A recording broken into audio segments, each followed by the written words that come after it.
Welcome back to this edition of Grizzlies Daily. I'm your host Malik. Forgive me if I'm tired. I'm looking at the time 2:47 in the morning. I'm only up because I got called in late at work, so I got off at like 11 p.m. and I stayed up to watch the World Series. 18 innings, crazy.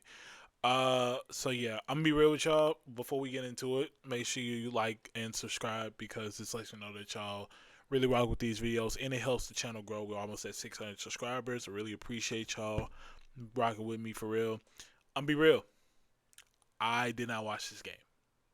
I didn't watch this game because I was at work, but seems like I didn't miss much. And let's talk about it.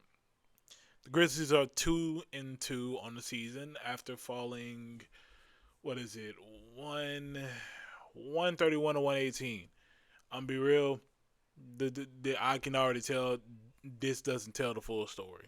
This final score doesn't tell the full story, and we're gonna get into why it doesn't tell the full story. But real quick, let's just give a recap of the box score. So, um, Ja led the team with 23 points. He didn't really shoot good this game. He almost had a double double with 9 assists. Let's see. Jalen Wells once again not really good game. Didn't really shoot that well.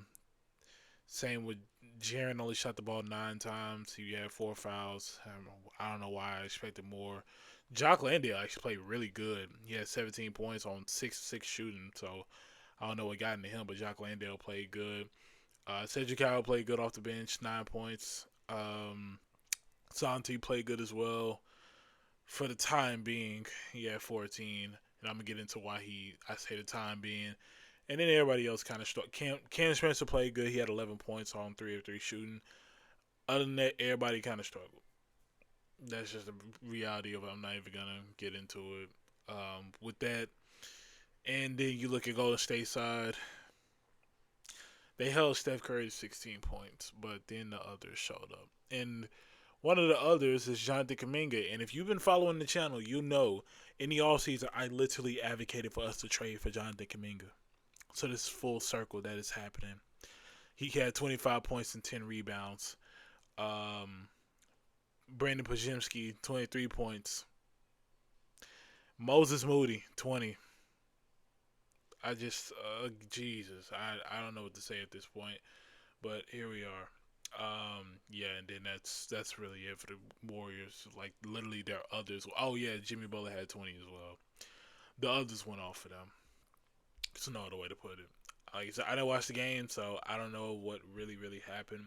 But I can tell you, the moment in this game where I knew it went wrong, the moment I knew the Grizzlies was going to lose, because I paid attention to some of it, and I just decided to pay attention to one of the most important parts of the game. So at some point in the third quarter, Santi Aldama gets a steal and gets absolutely fouled like crazy by Draymond on the fast break.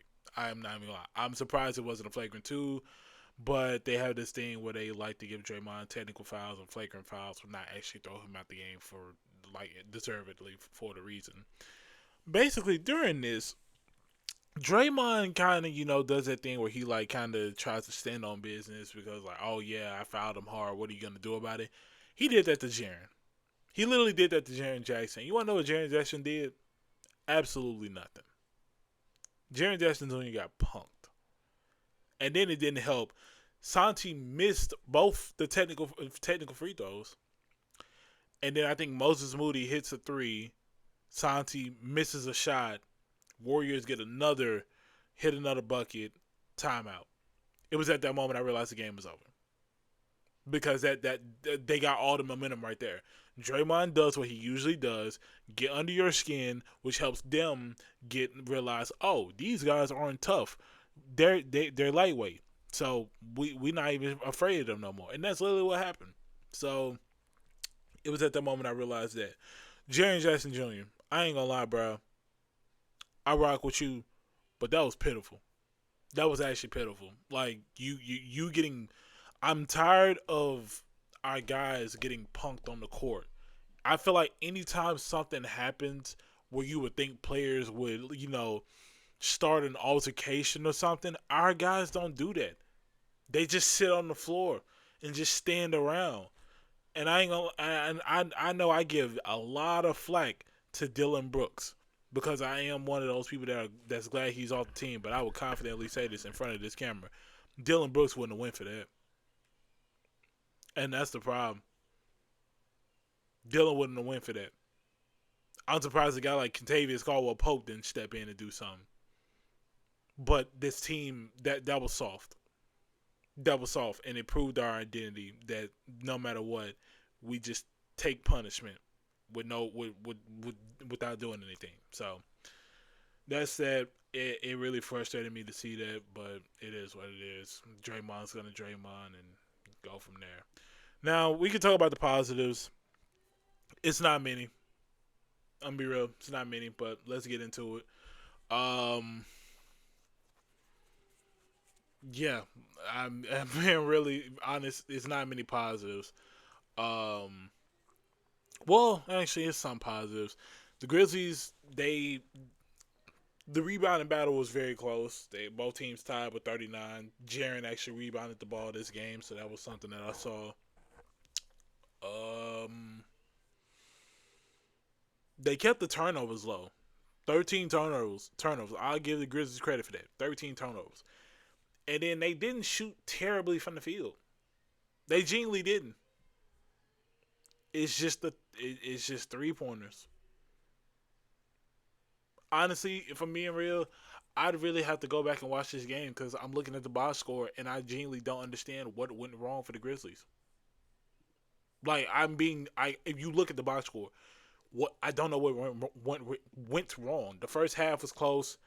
Third quarter happens. Well, really, the second half happens. Things just change from there, and the Warriors go by at least 22. So I think it's just the fact that they went on their run and they just didn't look back. Like it's crazy. And I'm looking at NBA.com right now. The Grizzlies haven't beaten the Warriors in Golden State since 2021. Ain't that something? So yeah, that's that. Um, I got nothing. I mean, that's the we over here talking about positives, and I got to be honest with y'all. There's not many positives. Jock Landale, he looked really good.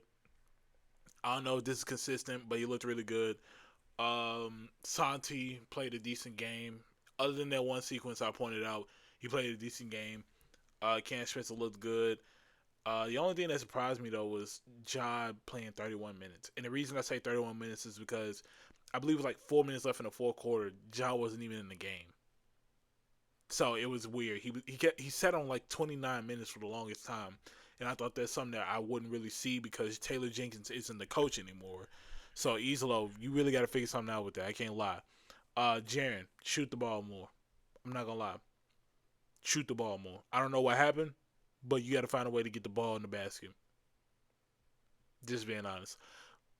It's. I mean, look, I knew this team wasn't gonna be anything crazy, but we gotta. It's looking like a repeat of last year. I'm not gonna say too much, but it's looking like a repeat of last year. You gotta think about it. So obviously you beat the Pacers, but Pacers don't have Halliburton. So I mean, but I think the Pacers are still a playoff team without Halliburton. So I'll give you that. And then the Pelicans, I think they're the only winless team in the Western Conference right now. So it's looking so far. It's looking like a repeat of last year where the Grizzlies can't be the playoff team. Just being real. And they play, like I said, they play. Looking forward to Wednesday to play the Suns. The Suns aren't really that good of a team anymore. So if the Grizzlies win this, it's really gonna look like a repeat of last year. Obviously, I hope the Grizzlies win no matter what, but it's definitely not helping their case of not being able to beat teams over 500. So there's that. The game against the Suns. Hopefully, we get to see Charles Bassey in action because the Suns do have a solid front court with Mark Williams at center. So hopefully, we do see some action with Charles Bassey. I really want to see him in the rotation. Um, yeah, I mean, yeah, I'm just gonna have to go back and watch the game. I really am going to go. Really just gonna have to go back and watch the game because I don't know what went wrong for real. I'm usually not somebody that watches the box score, so yeah, I'll definitely have to go back and watch this. But the Suns, I mean, hey, If I'm the Grizzlies, I would follow the game plan that every other team has been following. Make Dylan Brooks shoot the ball.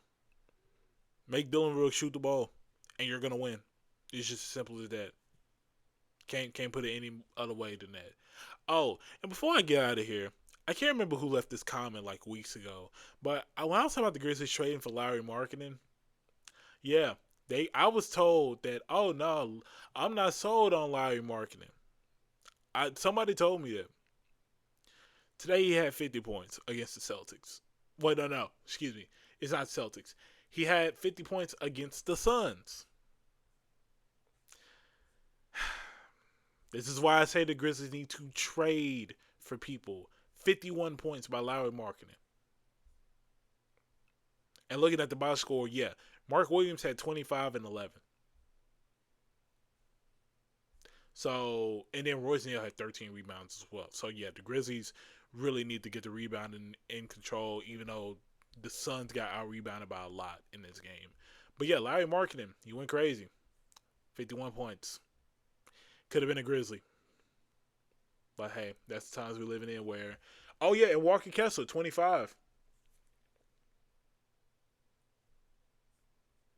I don't need to say anymore. I don't need to say anymore.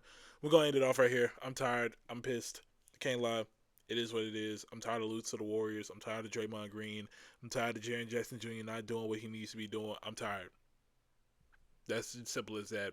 If y'all are tired too, leave a comment. I need some optimism. So please leave some comments and I'll read them off in the next video. Because right now, the words can't explain what I want to say, but I'm not gonna say it. Simple as that.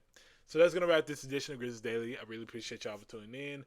If you like this video, make sure to like, comment, subscribe, turn on post notifications so you get notified when the next episode comes out.